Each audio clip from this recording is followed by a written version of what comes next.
Nosotros teníamos que reducir el nivel de gasto, porque se ha habido mucho despilfarro, pero siempre hay, ten en cuenta que si hay algo político, todo es político, pero la economía más. Entonces aquí siempre ha habido hay como dos enfoques alternativos. Un enfoque que es, no nos cortemos cualquier tipo de gasto y a ver qué ocurre, y otro enfoque que es, vale, recortemos el gasto, pero tenemos que mantener un cierto nivel de gasto para seguir creando empleo, y ahí hemos estado, nosotros hemos seguido la política, nosotros, la Unión Europea me refiero, de vamos a recortar absolutamente y vamos a tener austeridad al 100%. En Grecia no pueden hacer nada, pueden hacer nada de nada. Entonces la austeridad al 100% no te permite crear nada de empleo. Pues te digo, no es que hagamos políticas sociales, es que dejemos resquicios para que la gente pueda se pueda crecer un poquito. Pero todo esto está matizado siempre por el planteamiento político, ¿eh? Que sí es cierto es que probablemente, vamos a ver, la sostenibilidad de la deuda depende de, primero, el nivel de crecimiento económico, segundo, los tipos de interés reales y tercero, los déficits de cada año.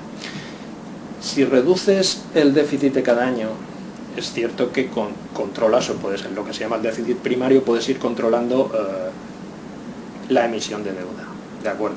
Pero esto tiene un efecto adicional, y es que disminuye el crecimiento económico, con lo cual, por otra parte, agravas el problema y genera uno de esos círculos viciosos con los cuales hay que tener cuidado. Austeridad, que se han desbocado hasta cierto punto los déficits públicos de diversos países y los ratios de endeudamiento, sí. Pero una estabilización excesivamente brusca puede ser contraproducente. Y eso es un poco, yo creo que el mensaje que muchos economistas están dando ahora. Y eso es cierto, y a lo mejor nos hemos pasado la raya. Sí, posiblemente,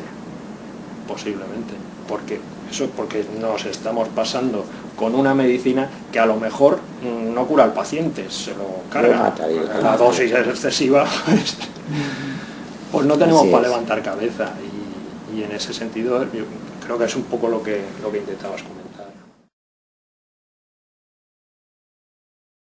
Actualmente nosotros tenemos un buen nivel, o sea que tampoco tenemos cosa de echarse piedras continuamente. No. Tenemos un buen nivel y hay estas empresas de servicios, de máquinas, herramientas, de esas cosas. O sea que sí que hay. Lo que pasa es que el grueso sí que es verdad que estaba en el sector de la construcción con todas las industrias afines. Y eso no se puede cambiar. O sea que hasta el propio capital humano se perdía o no se terminaba de formar como consecuencia de eso. Desde luego la única salida es una reconducción, eso es así. El problema es que a corto plazo tenemos tantos problemas y tan agobiantes. Eso es.